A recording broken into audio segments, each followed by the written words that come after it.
By the Constitution, the Australian government is a unique device for managing the country's resources. The acting government takes actions through plans of operation, budgeting, and pushing new laws on behalf of group interests, aka the constituents. Therefore, the government will necessarily act with the priority of some interest group over others, as it is not possible to cater to everyone. Constituents have varying capabilities of influencing Australia's government operators to act in their interests. A typical example of capability is the voting power of a citizen. But votes are not the only measure of value that these operators might be influenced by. Money, reputation, employment opportunity, stability of and mobility in their political positions, power disputes within government. Let's keep things clear.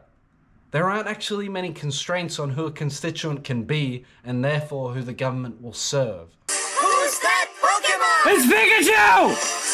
It's Clefairy! A common misconception is that the government serves regular citizens. Wrong.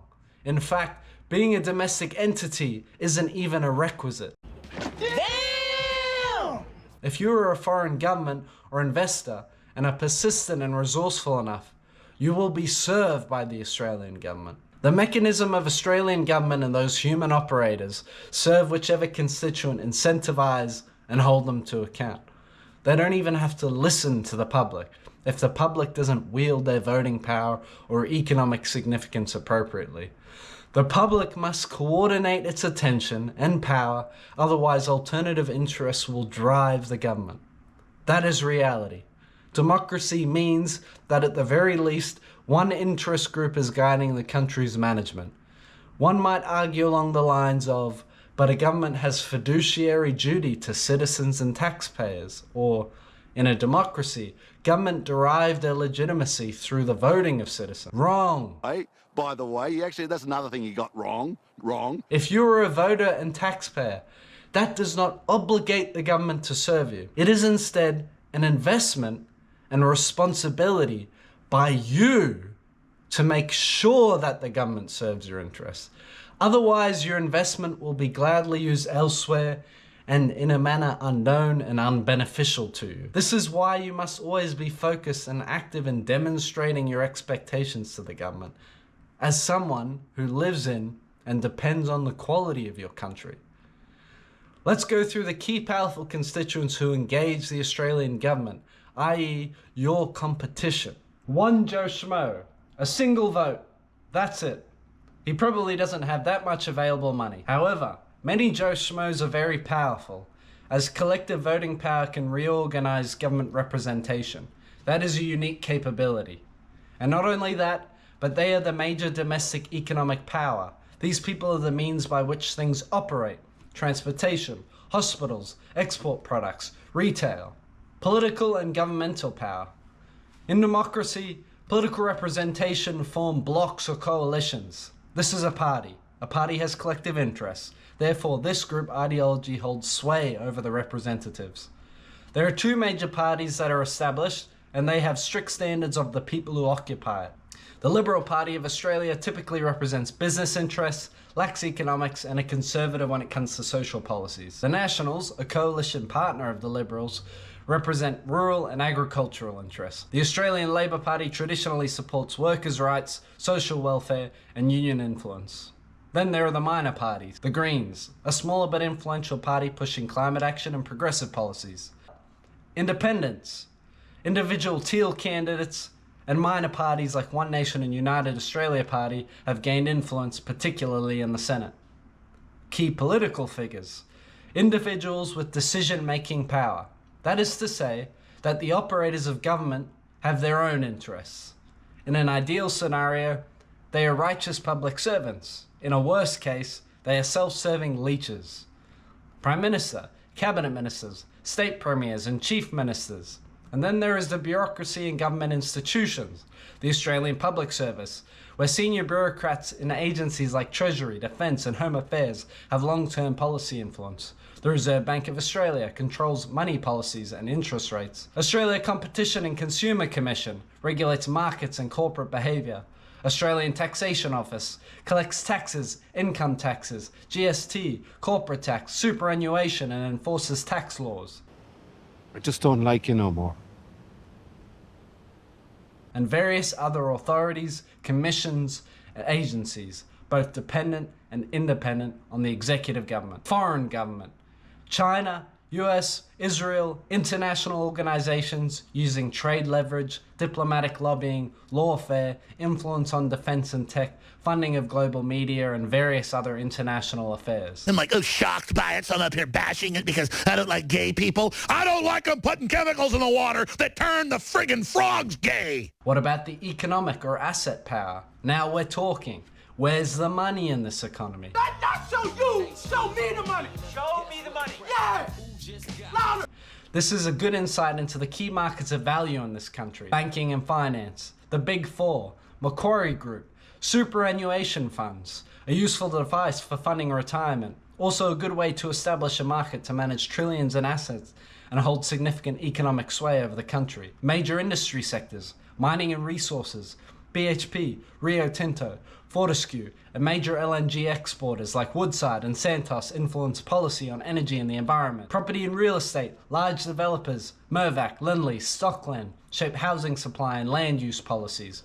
Retail and grocery, Coles and Woolies dominate food retail, influencing consumer prices and supply chains. Energy and telecommunications hold power over public information, energy, and communication. Lobby groups, industry bodies, and business collectives. The Business Council of Australia represents top corporations lobbying for business-friendly policies.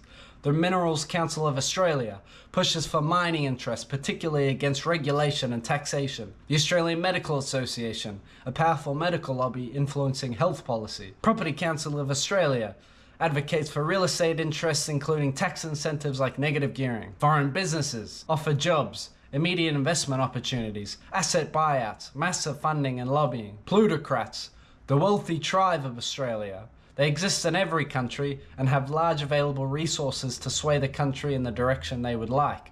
Then there is information power. Legacy media owners, Rupert Murdoch, News Corp, controls The Australian, Herald Sun, Daily Telegraph, and Sky News, shaping political discourse. Social media channels, personalities, independent content creators, decentralized news sharing. Unions and worker advocacy. Australian Council of Trade Unions represents workers and influence labour laws. The CFMEU, a major force in construction and mining industries. The Transport Workers Union, influential in logistics and transport policy. University and think tanks. The top universities, Melbourne, Sydney, ANU, influence education, research funding, and economic policy. The Centre for Independent Studies, the Grattan, and other institutes, providing research services influencing government policy. Now we know some of the groups at play. Let's look at some standard playbook moves on how a constituent can influence our nation's management. The playbook on how to hijack your money and your national structures via the representatives you elected. I don't want you to aimlessly whine about how bent these groups are. In fact, I'm not even going to call it corruption when these groups affect our government. It's all fair game. You just got to want it enough. And you're either giving it or you're taking it. Let's use corporate interests as an example of this playbook. Governments can be influenced by these large businesses, often at the expense of public welfare. This is done primarily in the form of political donations and lobbying. Corporations fund political campaigns, giving them leverage over policy decisions. Lobbying by industry groups such as mining, banking, or pharmaceuticals can shape policies in ways that prioritize corporate profits over consumer protections. For example, the mining industry successfully lobbied against the Resources Super Profits Tax in 2010, leading to a watered-down version that favored corporations. Revolving doors and regulatory capture. Former politicians and public servants join corporations they previously regulated. This revolving doors creates conflicts of interest where regulations favor corporations rather than the public.